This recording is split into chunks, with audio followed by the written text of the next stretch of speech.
Good morning, Thailand. Last day of the week. Welcome to our Friday program here from our Thaiger studios. And welcome back to Bill Barnett from C9 Hotel Works. Right, Tim, it's been an exciting week. We've had some great co-hosts this week. I think Jay, in particular, did a great job. Jay, thumbs up. Christopher, of course, and Abel. Yeah, great to see How some much talent. did Jay pay you to say that? No, not at all. I love Jay. I think Jay's a sterling talent, and he reads those questions great. You two, go and get a room. Hey, 6 days to the Sandbox. 6 days, and we're going to be talking about the Sandbox a little bit later in the program.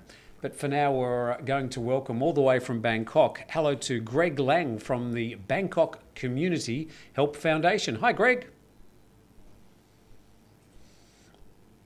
And thank you for joining us on the program. And also thank you to everybody joining us on our live feed. We've got Gamer, Super, Draffy, Omi, Brian, Danny, Louise, Nomad, people from Samut Prakan. So anyway, it's great to have you all on the program at the moment. But let's get started. So Greg, let's have a talk about the Klong Toey situation that you've been obviously intimately involved in. Can you give us a bit of an update on what's happening with the so-called Bangkok slums, the Klong Toey slum? The couple weeks ago, things were really starting to really improve the last month. Yes. And then the last 2 weeks, the clusters started up a little bit, and mainly with the people that have not been vaccinated. So one community, which is called the Rise 70 Dome, had 83 infected in the last 8 days. So that's a little bit of concern. There's around 10,000 people in that particular community. Okay. So only around 30% were vaccinated. So yeah, we're a little bit concerned on that one. Just to describe, we're talking about the Klong Toey slum, which is a high-density housing community not that far away from the Sukhumvit Strip. No, not at all.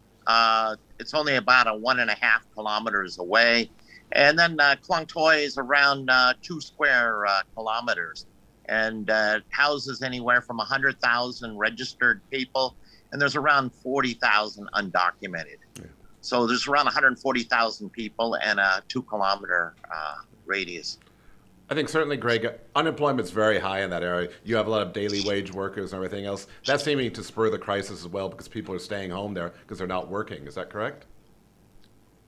Well, what happens is right now, unfortunately, the people that have gotten vaccinated, and there was over 60,000 that did, even when they're fully vaccinated and they go back to their employer that asked them to stay home, they're not taking them back either for economic reasons or because of the stigma. They just don't want someone from Klong Toey right now because they're afraid of that person might be carrying COVID. So there's around 50% of the workforce is estimated not to be working in that community, which is, incredibly high. All right, we're going to have a first break. We're going to come back and have a talk to you about the sort of the restaurant situation in Bangkok. We understand there's been some changes in the restrictions bill for restaurateurs. But Greg, when he's not helping out with the Bangkok Community Help Foundation, he does run a stream of restaurants as well. So hang in there, Greg. We'll come back to you in a moment. We'll have a quick break. We'll get to your questions and comments, of course, as well on Good Morning Thailand.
And welcome back to the program. Good morning, Thailand, as we stream live every morning at around about this time.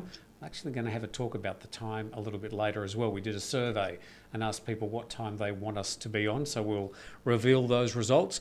Is that going to be up Monday, or when are we going to see the results? Oh, no, I'll talk about the results, and then we'll decide. Okay. We'll have a committee meeting and decide what we're going to do. Hello to Ben, Donna, the Wu-Tang Life, James, Robert. We've got a comment there, Bill? Yeah, we got a question from Domo. Question: What is the rule as far as Thais going to the Sandbox? Do they have to stay on the island for 2 weeks before going home? Oh, that's an interesting one. So, as far as we know, yes, they do. I mean, the Sandbox is meant to promote tourism, but for Thais, there was a lot of issues over the past few weeks about saying Thais and Frank should have the same rights in terms of that. Of course. So in terms of Thais using the Sandbox, they are allowed to use the Sandbox to come back to Thailand, but they need to spend 2 weeks in a SHA Plus hotel. So that is something that's going to continue on. I think something that the Thai government's trying to take away is this. Right now they pay for the state quarantine, so when Thais come back into the country, and they want to discontinue that because obviously it's a huge financial burden, but that is an issue. Interesting, yes. Phuket's going to be, I don't want to use the word quarantine, but Phuket's going to be a different situation from everywhere else in Thailand initially, so there are going to be special restrictions, and we're just going to have to sort of sort those out in the first couple of weeks.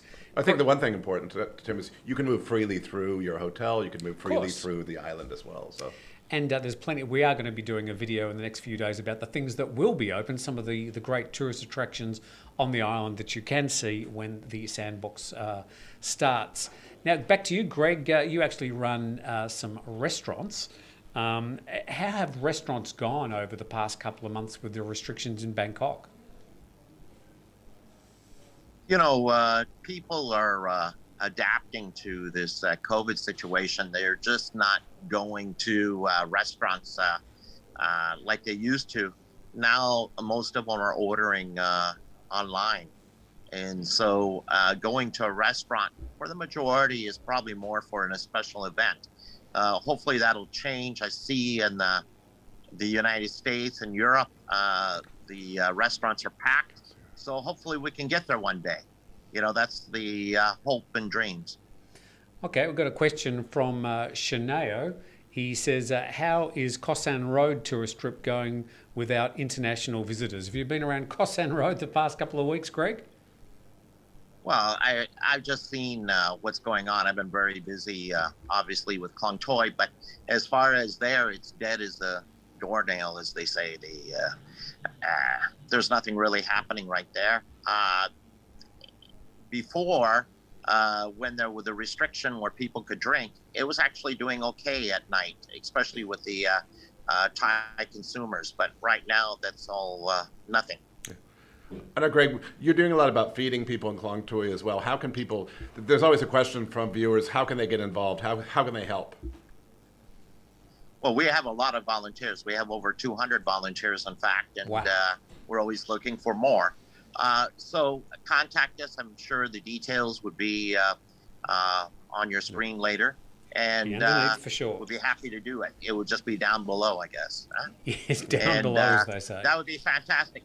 Contact us, and if you can't volunteer, then definitely donate so we can continue the our project. Yeah, pay it forward feeding now. Everyone. Yeah, pay it forward. Yeah, so you've actually been doing the Bangkok Community Foundation work in the Klong Toey slum for more than a year. So it's not as if you've come just arrived in the last couple of weeks. This is an ongoing situation, and even when the COVID situation is relieved slowly, the work you're doing in there, no doubt, is going to continue. Yeah, absolutely.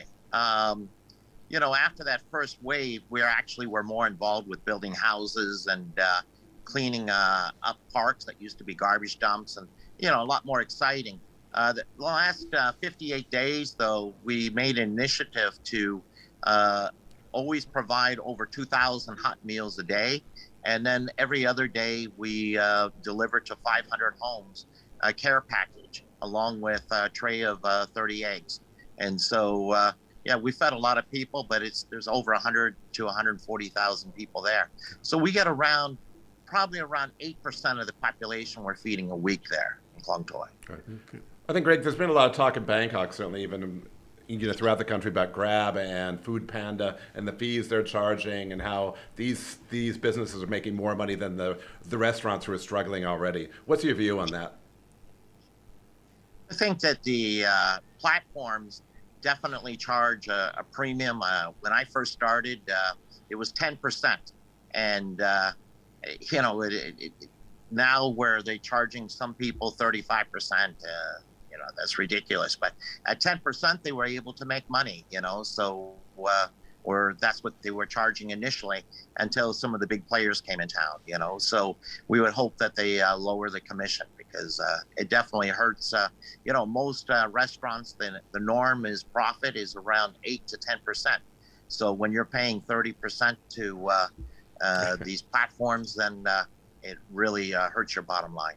Yeah, there's not a lot of things left on the table, at that point. As I said, all the restaurants are almost amongst themselves. You're seeing so many restaurants close right now. Do you think that's going to be, is this the end of Bangkok restaurants, or do you think people are going to be back in time? People love to eat, and they like to socialize. That's always been a big thing of Bangkok. When you look at the West, and I think we're all pretty envious of how we see everybody enjoying, and we wish that was us, right? And so I feel that we will be back there one day. It's just a matter of question of when. Right. We do have a question in from Louise Innocent. I've lived in Koh Samui for 21 years. The island is beautiful now, but mostly closed. The only places still open was restaurants, but with alcohol ban, more are closing. I guess we've been talking this week also about the Koh Samui reopening, Tim, right? Yeah, July 15th, they're saying that Koh Samui, Koh Phangan and Koh Tao are going to be introducing some sort of sealed routes type project, which is based on the Sandbox.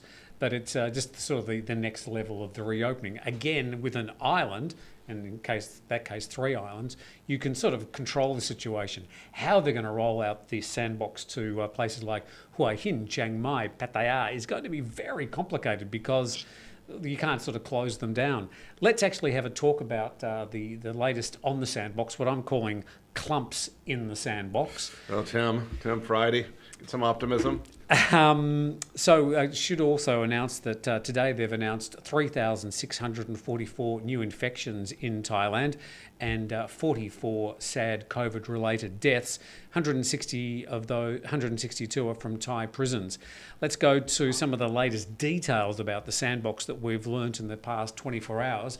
Most of this from an article with the Bangkok Post, quoting the president of the Phuket Tourist Association, Boom Kitty, who we've had on the program.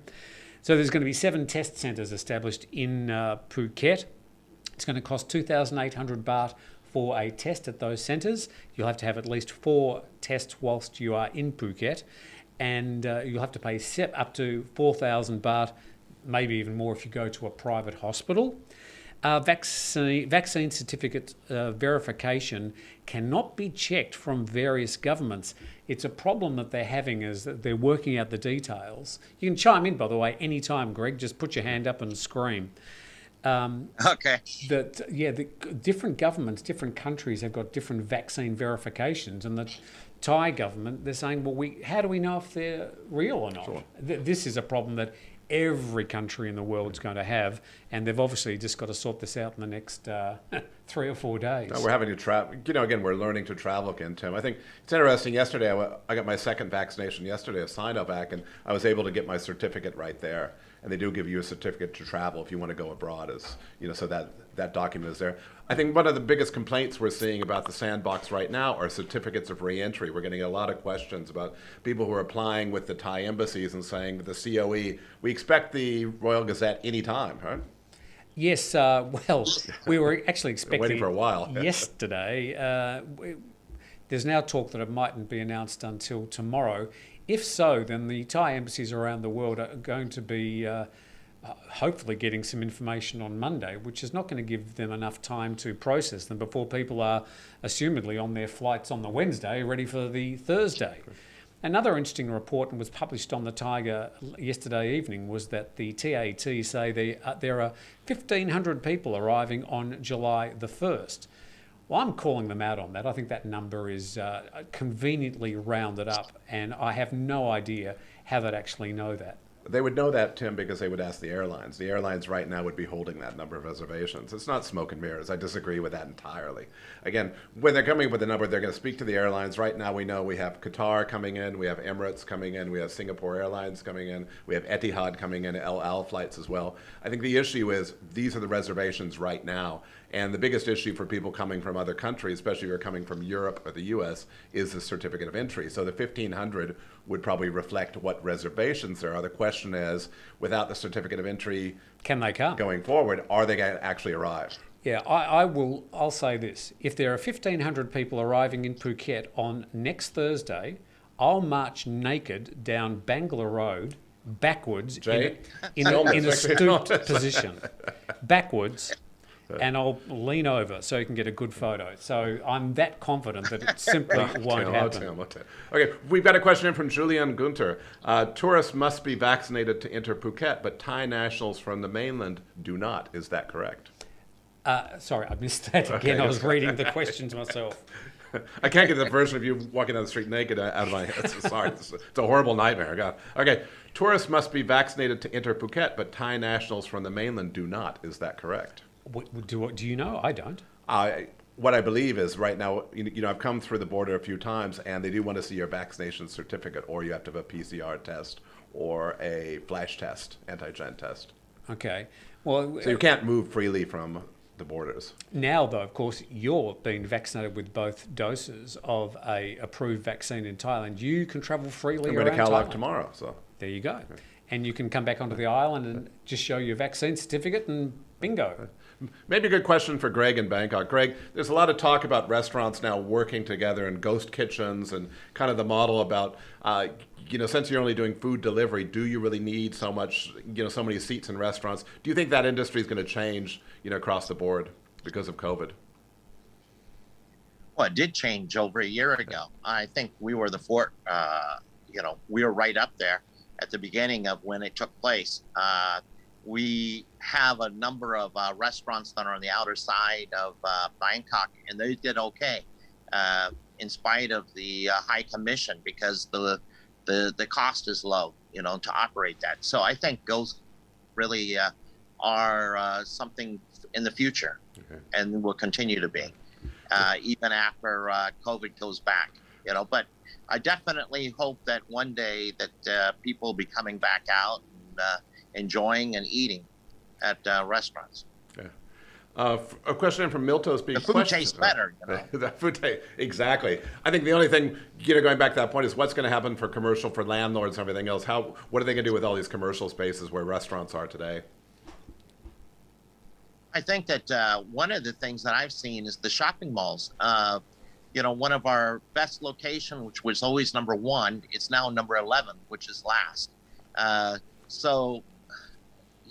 the end of the day, shopping malls are the ones that are really going to be hurting until this COVID situation, dies down a little bit, because people just not going to the shopping malls like they used to, right? So why would you pay big expensive rent when you could do a ghost kitchen and do the same as far as delivery? That's really what it's down to right now. Bill. A question in from Miltos B. Any idea why COVID tests are so ridiculously expensive? Almost as much as a one-night stay in a 4-star hotel in Greece, or €5 free. You can get pretty much anywhere. Why is it so dear? Why are these tests so expensive? I don't know. It seems that they're turning these COVID tests into a sort of a profit centre. I don't know why the government is charging people coming to the island with all the best intentions at all.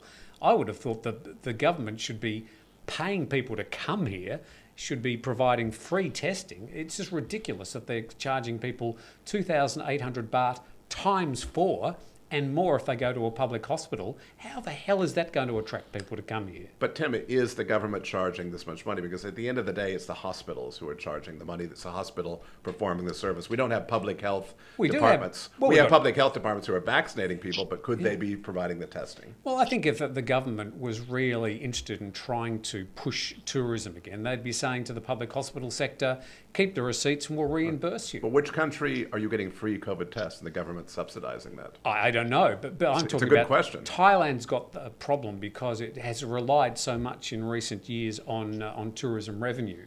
So for it to make it so difficult to come to a beautiful island like Phuket and then say, thank you for coming, now we're going to charge you 2,800 baht times 4. One thing we're hearing from hoteliers which is hotels are starting to say they'll package in the COVID tests, which makes sense. So at the end of the day, the private sector will lead those initiatives. I think you'll see hotels packaging COVID tests, and that's part of what you're paying for. Well, I mean, certainly if you're running a 5-star hotel that might be charging people 10,000 baht a night, you could probably do that. But there are some hotels you can get on the SHA Plus website. 1,000 baht a night.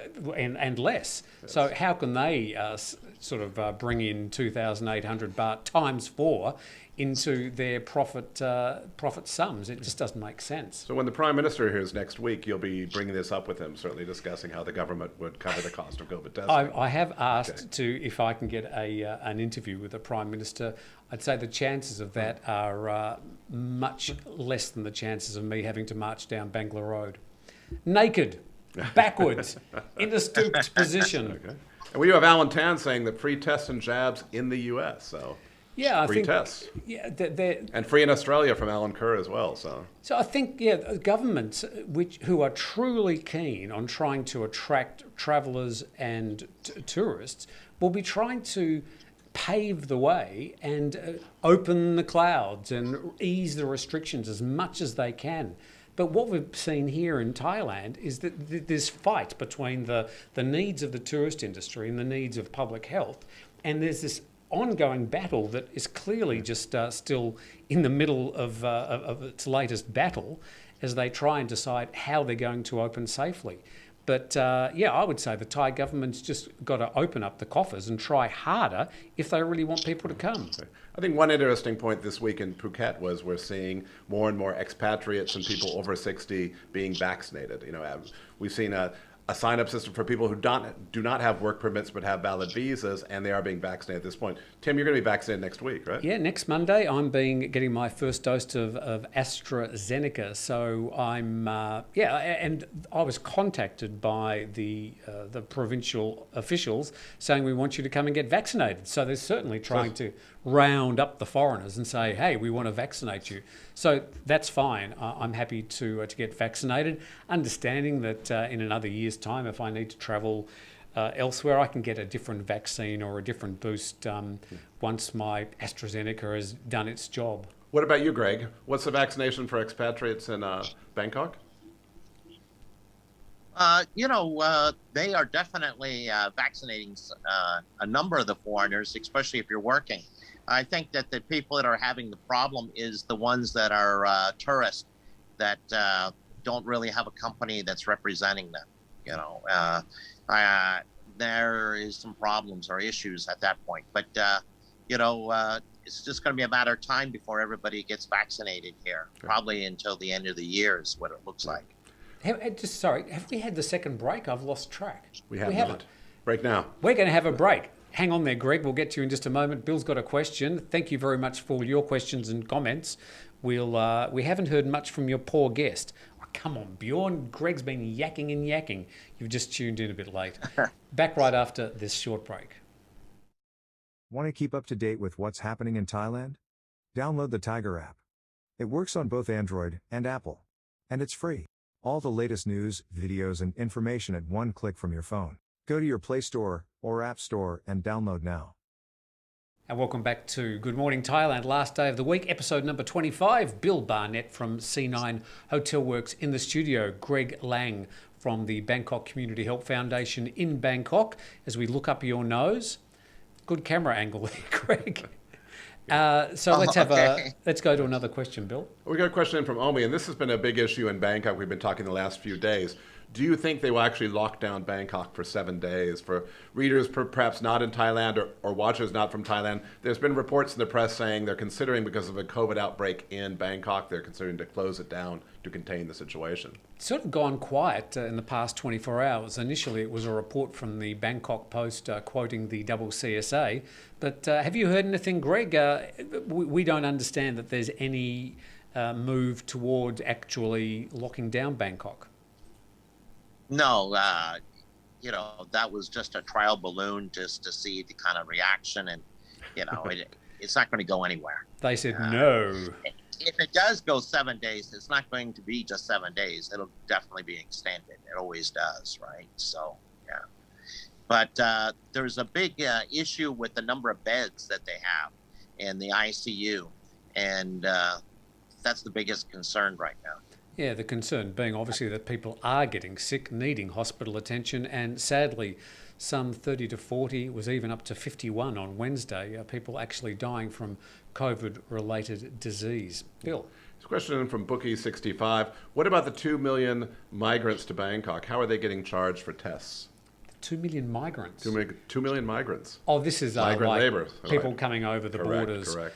Yeah, well, I think this has been a big problem for the authorities, because a lot of these migrant workers are unregistered, no matter how hard they've tried. And they say Bangkok's population is some 10 million, but it usually goes up to 12 or 13 million in real numbers. Greater Bangkok's 15 million. Yeah. And mostly because there's so many of these migrant workers around, some of them undocumented. So they just walk across the borders, which, like the Myanmar-Burmese border, is some 2,500 kilometres long. And there are some 20 checkpoints, but there's a lot of forests where people just wander across the border. Now, they do catch a lot of these people, but a lot of them get through. They end up working in the cities. They go to these migrant worker camps, and we've got a problem. So the government trying to track these people down and vaccinate them and somehow document them is an ongoing problem. I think in Bangkok and Klong Toey, Greg, how are they handling the retesting on a continued basis? You've got such a movement of population there. Is the government actually doing that on a regular basis? They do have where they're doing proactive testing on a weekly basis. They have these mobile units that go around and test the people. I would say it's probably around 3 or 4% of the population a week that they're doing in Klong Toey. They're pretty proactive because they understand the high density and that it's important. Bill. Okay, we got a question in from Stefan H. How many Thais do you think depend directly or indirectly on tourism? Could 20% of GDP translate to 30% of the people? My understanding is that the actual number of people directly deriving revenue from tourism is around about 12 to 15%, but indirectly, and we're talking about the families of those people, it could be up around 20%. That's my understanding, but you're a lot closer to this. 20% of GDP is the expanded economy, including airlines, including transportation as well. There's over 1 million hotel rooms in Thailand, so you're easily talking 3, 4, 5 million people. So about 20% is, I think, an accepted figure that is fairly accurate. And you'll hear figures up and down from that, but you won't hear figures really much higher than that. Remembering that Thailand's got a lot of other things that are generating income to its GDP, including a massive auto manufacturing sector. Okay. We got a question in from Indiablo. Ever since Richard Barrow spilled the beans on the Thailand Intervac site, foreigners have no way of registering for a vaccine in Bangkok. Yeah, what's your situation with people registering? You're speaking to your friends, to your fellow business peers. Are they being able to register for vaccines, Greg? Only if they're working. If their company's handling it, then they can.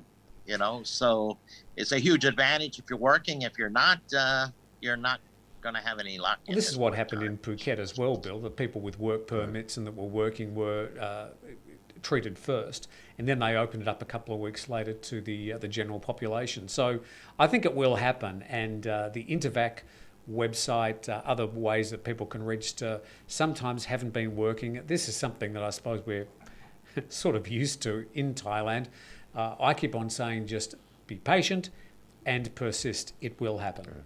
Here's one of the most recurring questions we're getting from readers saying, why can't they stay as a foreigner coming with their girlfriend when they come to the Sandbox, Tim? Well, one of the notes I've got in my clumps in the Sandbox notes is that they've said that visitors won't be allowed to stay with international guests in their hotel accommodation. So it looks like they've come out and actually said, no, you can't stay. You can go and spend all day with him, go to a restaurant, you can go to the beach, you can travel around the island, but you can't stay with them. Yeah, that continues to be an issue. I guess, Greg, talking about Bangkok, you've been an expatriate for a long time, and Do you think this the pandemic is going to change the expatriate lifestyle in Bangkok for a long time? I know I was I've been in Asia since a long, long time, and after 1997, we saw certainly that scene change, but it bounced back. Do you think lifestyle is going to continue to attract expatriates into Bangkok? I'm pretty optimistic when you see what they're talking about with the numbers going to Phuket. But is that just mirrors and smoke? But we hope that will happen. Will people still love Thailand and want to come back? A lot of people say they will. And as far as the expats here, life is pretty well much to normal, except, for the mask and that. We're just not going to the shopping malls like we used to. And the restaurants. A lot of people are spending a lot more time at home. And I think that was just going to evolve that way anyway, because people like convenience factor. All right. Did I lose you? Yeah, we just about lost you. In fact, you're just about to chime out time-wise, so we'll say thank you for joining us, Greg, reminding people that they can go to a Sunrise Taco restaurant and enjoy some good Mexican food.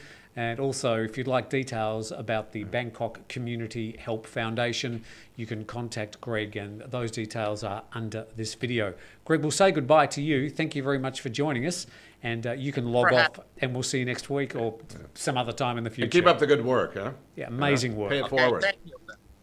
Thank you, Tim. Bye now. Okay. All right, let's go to some of these other questions we've got, Bill. Okay, we have another note. Do you have to wear a GPS wristband in Phuket? I guess they're assuming to all the reports over the past few weeks about having a tracking device which you're going to wear as a wristband. I think the only people that may be required to wear a wristband may be people who arrive and don't have a mobile phone to download one of the registered tracking apps, which could be either Thailand Plus or Morchana. They'll certainly tell you what to do when you arrive at the airport. But if you don't have a phone, indeed, a wristband may be a way that they can keep track of you.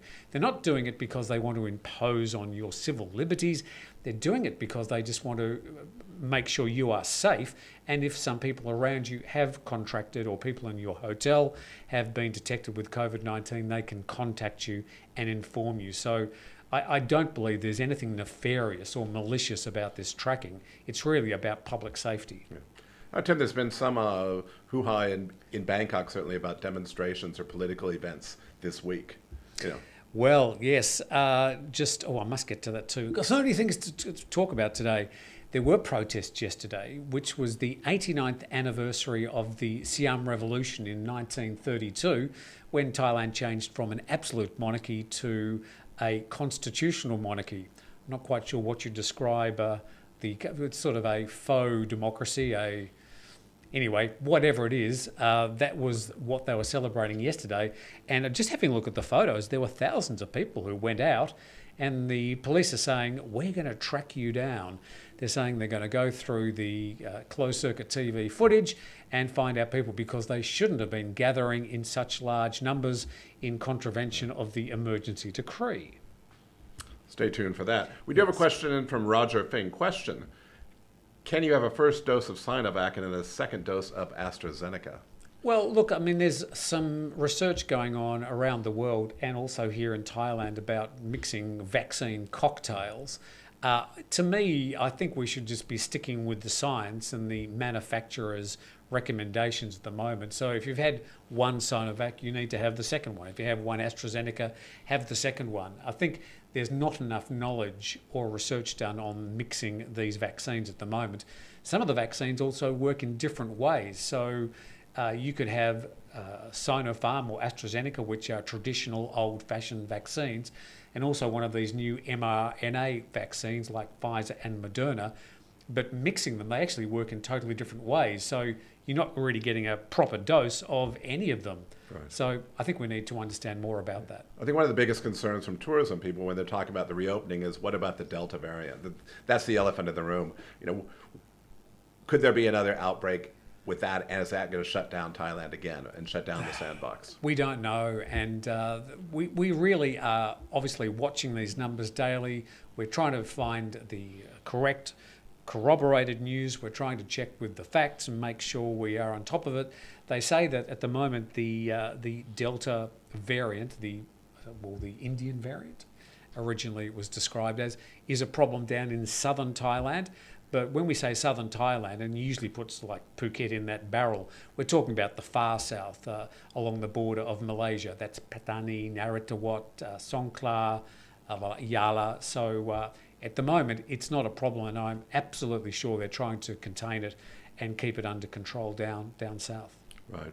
We have a notice question from Joseph. I just received my second vaccine shot and will be moving to Bangkok in March, April of 2022. Do you think the situation will have improved by then or worsen? Mind reader, Tim. Yeah, well, we can't. We've got a crystal ball out in the other office there, and we look at it every day, but we don't. We can't speculate. We don't know. We don't know what's going to happen later today. We don't know when the Royal Gazette is going to be signed off. We're hoping it happens today so they can start sending information out to the embassies, but we don't know. We'll always give you our best guess. My best guess is things will slowly improve generally. I do have a note in from Irawan Prajogo. Bill, show us your vaccine passport. What I received yesterday on my second shot was a vaccine certificate. I don't have it with me, but it's on my phone. Piece of paper, it's on a phone, digital. It's a piece of paper, and you can digitalize it. So, yeah. Okay. Yeah. So it's not a vaccine passport. The question now, when you go abroad, is you're able to go to Suvarnabhumi Airport. We expect eventually to other ports of entry here in Thailand and get a vaccine passport, similar to what you'd get for yellow fever shots in the past. Yeah. There is a system here for vaccination passports already in Thailand. Yeah, I mean, we've had vaccine passports around the world for the last century to travel to different parts of the world. So it's nothing new. I suppose at the moment there's just an urgency to get some sort of correlation between the vaccine passports around the world. We'll do 2 more questions. Okay, note in from Secure Supplies. No one is talking about how to make it easy for travelers to leave, meaning how to ease the exit strategy. Could COVID tests be done for travel issued and services? It's 2 ways, risk and exercise. I guess it's returning.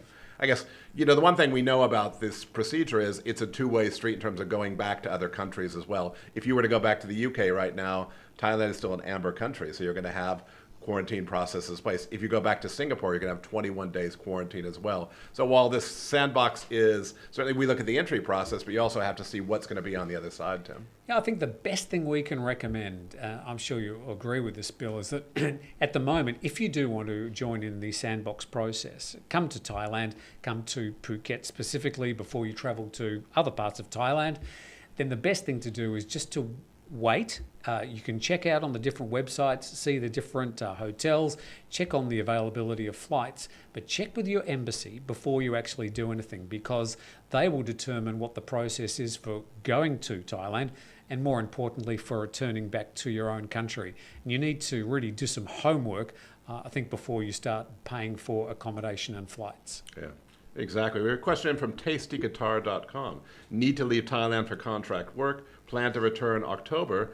Do I need to plan on the Sandbox return, or will Thailand be open by October? I think we're just going to see a gradual rollout of the Sandbox. They're saying on July the 15th, for example, the Gulf Islands of Samui, Koh Tao and Phangan are going to be joining in. 15th of July. Yeah, so basis. That's less than a month away. And then it's going to be rolled out to other areas when they sort of see the success and how it's working and people are keen to travel back. Then, yeah, sure, of course, they'll roll this out to other parts of the country. And I think one thing, in terms of optimism or pessimism right now, what's a great number? 1,500 people. I think one more traveler at a time is a step forward, and these are baby steps going forward. We'll say it again. Any travelers who are coming in is improvement over what we have right now. Right now, the situation is desperate for jobs. It's desperate for restaurants. It's desperate for the economy. And I think we have to look at in perspective and not just say, what's the number? Anything is better than where we are now. And I've actually had some criticism levelled at me by some of the authorities here on the island about the Thaiger's attitude towards reporting the Sandbox. We believe we've been very fair. We've presented all the information. We're not here as a propaganda arm for the TAT. We're here to report the news, and we will from time to time criticise things that we see are not being done properly or are indeed contrary to other information. So we've got Bill here who works in the hotel industry, and of course he's going to be propping up their information, and that's cool too. We're clear about that. We're transparent about it. And we want you to understand that we're here to report the news. I wouldn't say we're propping it up. I was saying we're saying supportive. Well, at the end of the day, we're supportive of the Sandbox. We're supportive of the people of Phuket. And I think that's important. The main thing is we do have one last question from Steve Shaw, who's a member. How is the oil cleanup going? Well, I was down on the beach on, when did we go down, Jay? It was Tuesday, wasn't it? We went down. So, we're wandering along the beach. It was actually a little bit dirty, and just walking along and trying to avoid these little oil blobs, my shoes got I won't show you my shoes again. I showed them the other day and people complained.